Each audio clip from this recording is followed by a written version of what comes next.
Do you know there is a small electrical component on this planet which had ability to store electrical charge? And sometimes planet itself acts like that component in the form of lightning, and this device had ability to deliver finite amount of energy, and it can block DC. Yes, there is. So now I'm introducing to you a passive circuit element which can do all these things, that is a capacitor. And this is called a capacitor, and this is called a capacitor, and this is called a pencil. Yes, for your wonder, there are various types of capacitors. For example, electrolytic, ceramic, polarized, non-polarized, cylindrical, etc. But the common use of all these capacitors is just to store and deliver finite amount of energy. Now let us see what's inside a capacitor. I think there may be a big circuit, or a big chamber to store charge, or a genie. Now let us break the capacitor.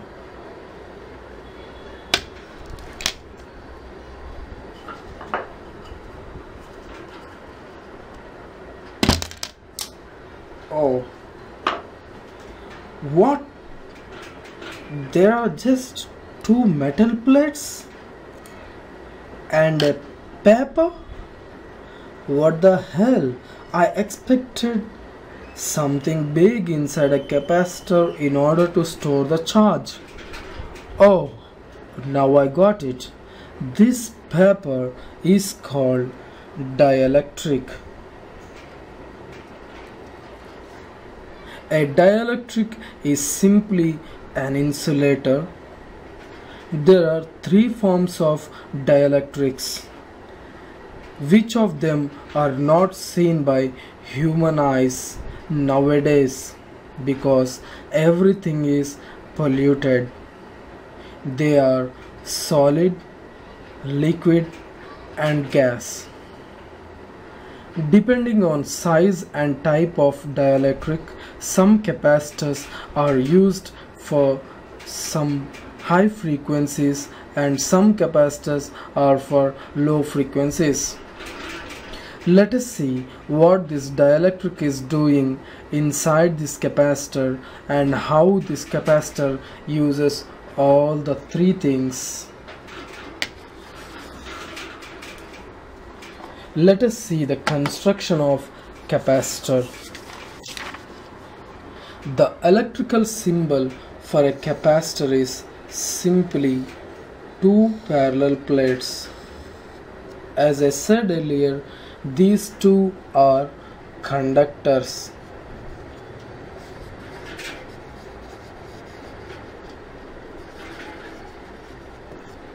And the middle one is an insulator. As I said earlier, it is also called dielectric.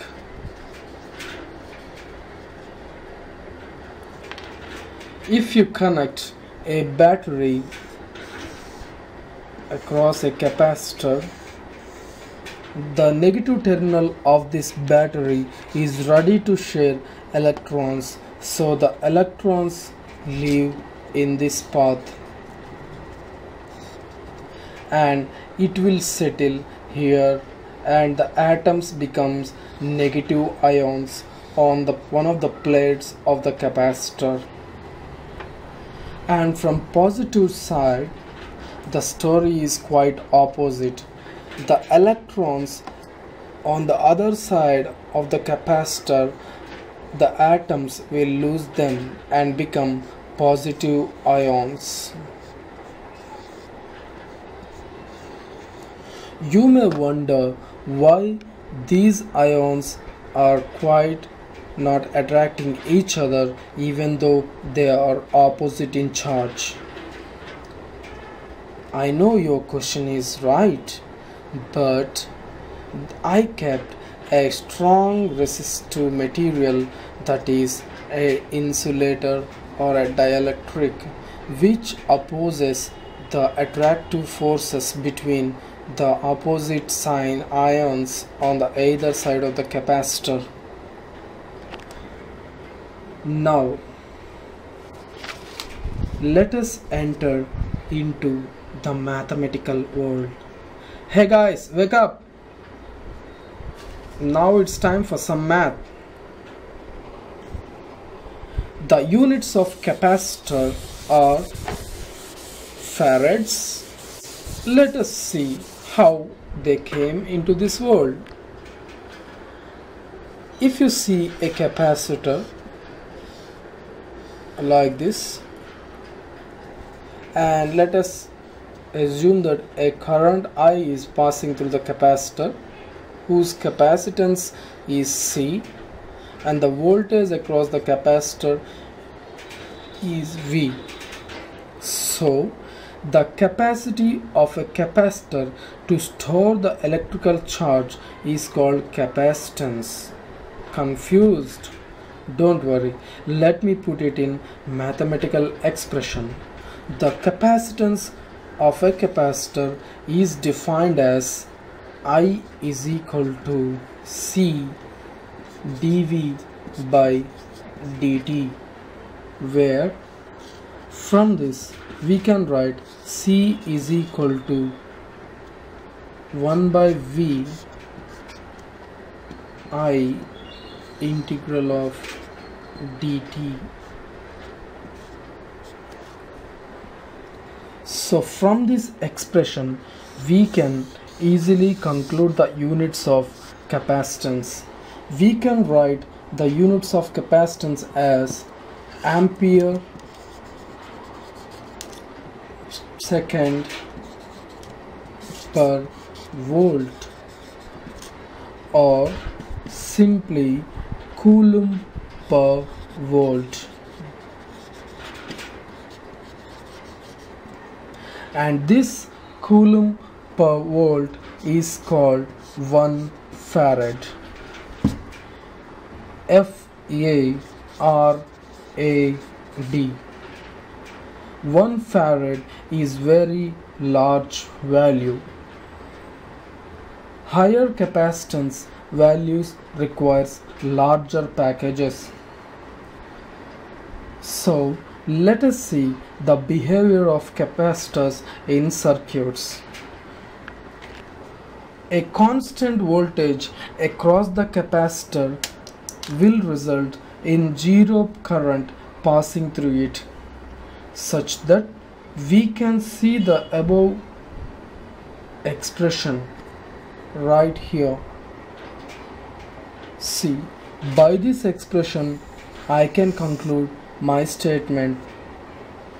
A constant voltage across a capacitor result in zero current passing through it. That we can see from this equation. Let us consider you are providing a voltage of 5 volts, then I is equal to C into d by dt of 5 volt. As you know, the differentiation of constant is always 0, so 0 current is passing through the capacitor if you provide a constant voltage 5. That is, a capacitor acts as open circuit to DC. I think you enjoyed my video. Go and find some more interesting videos in my YouTube channel and don't forget to subscribe. Thank you for watching.